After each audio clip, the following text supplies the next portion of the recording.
le 11 probable du Real Madrid pour jouer contre l'Atlético de Simeone. N'oubliez pas de liker s'il vous plaît, ça va qu'une seconde. Merci, c'est simple. Mbappé qui n'est pas convoqué pour cette rencontre car il est blessé, c'est quand même un coup dur pour les Madrilènes, en pièce importante. De perdre Mbappé pour un derby, c'est toujours un coup dur. Mais sinon, le 11 probable, c'est Thibaut Courtois dans les cages et les deux centraux, Rudiger, Militao, les deux latéraux, Mendy, latéral gauche, Carvajal, latéral droite.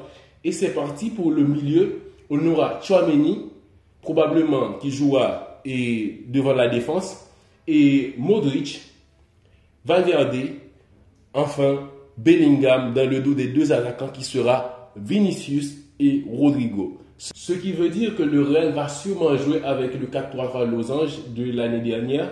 Donc est-ce que ça va marcher? Oui, peut-être bien parce que au milieu de terrain, il manque certaines choses et à jouer avec Modric pour faire sortir le ballon, ce sera peut-être la meilleure option du Real pour cette rencontre parce que ça doit être un peu fluide de jouer contre une Atlético de Madrid vraiment avec tout. On sait tous que ce sont des guerriers. Donc pour faire circuler le ballon et aussi d'avoir l'avantage et de la possession, et plus tu as le ballon, moins tu es en danger. Donc le Real doit se permettre d'avoir cet avantage-là sur l'Atlético de Madrid. Et sinon, avoir un Bellingham dans le dos de la défense, ça pourrait peut-être booster un peu l'attaque sans Mbappé. Et en seconde période, faire monter Hendrick et changer la formation, faire monter Camavinga. Donc il y a plusieurs options pour le Real Madrid. Mais sinon, le 11 probable encore, ça sera Thibaut Courtois, Rudiger, Militao, Carvajal, Mendy, au milieu de terrain, Modric, Tchouaméni, Bellingham, Valverde et en attaque, Vinicius, Rodrigo.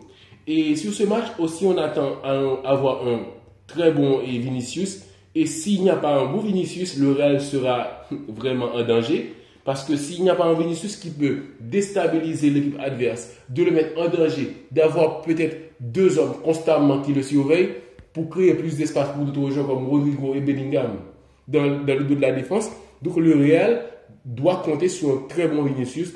Et lui aussi, il doit prouver. Parce qu'il sera ballon d'or. Donc un ballon d'or doit nous sortir des grands matchs. Donc sur ce match-là, on va attendre avoir beaucoup plus de Vinicius